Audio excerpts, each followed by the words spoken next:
अगर किसी कंट्री को समुद्र पर पावर दिखानी हो तो उसके पास सबसे पावरफुल वेपन होता है न्यूक्लियर सबमरीन।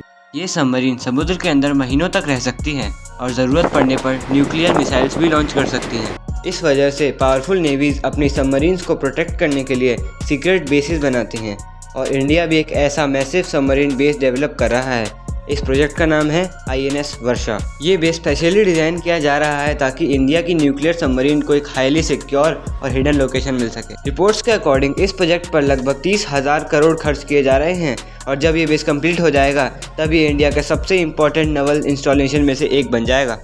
INS वर्षा इंडिया के ईस्ट कोस्ट पर रामबिल्ली में डेवलप हो रहा है, जो विशाखापट्टनम से सिर्फ 50 किलोमीटर दूर है।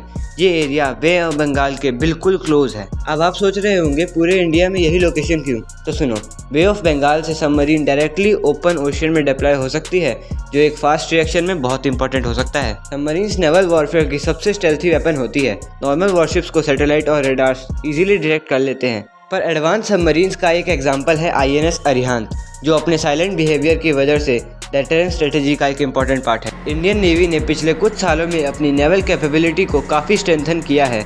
एयरक्राफ्ट कैरियर्स, डिस्ट्रॉयर्स और सबमरीन्स मिलकर एक पावरफुल नेवल फ्लीट बनाते हैं और जब सबमरीन सिक्योर बेसिस से ऑपरेट करती हैं तो उसकी सर्वाइवेबिलिटी काफ़ी बढ़ जाती है। अगर आप वर्ल्ड मैप ध्यान से देखें तो इंडियन ओशन दुनिया के सबसे इम्पॉर्टेंट ट्रेड रूट्स में से एक है। एशिया, मिडल ईस्ट और यूरोप के बीच में बहुत बड़ा ट्रेड इसी ओशन के पास से होता है। हर साल ट्रिलियंस ऑफ डॉलर्स के कार्गो यहाँ से ट्रांसपोर्ट होते हैं। इसीलिए जो कंट्री इंडियन ओशन रीजन में स्ट्रॉन्ग है, सिंपली इंडियन ओशन में अपना दबदबा बनाए रखे है, उसे एक काफ़ी अच्छा स्ट्रेटेजिक एडवांटेज मिलता है। INS वर्षा जैसे बेसिस का मेन पर्पस सबमरीन्स को मेंटेनेंस, रीसप्लाई और रैपिड डिप्लॉयमेंट कैपेबिलिटी देना होता है। अगर कोई सबमरीन मिशन पर जाना चाहे तो वो बेस से क्विक रिस्पॉन्स दे सकती है और मिशन कंप्लीट होने के बाद वापस हार्बर में आ सकती है। फ्यूचर में जब INS वर्षा फुल्ली ऑपरेशनल हो जाएगा तो ये इंडिया के नवल इंफ्रास्ट्रक्चर का एक मेजर पिलर बन जाएगा। अगर आपको ऐसे और डिफेंस और टेक्नोलॉजी रिलेटेड टॉपिक पसंद है तो चैनल को सब्सक्राइब करें।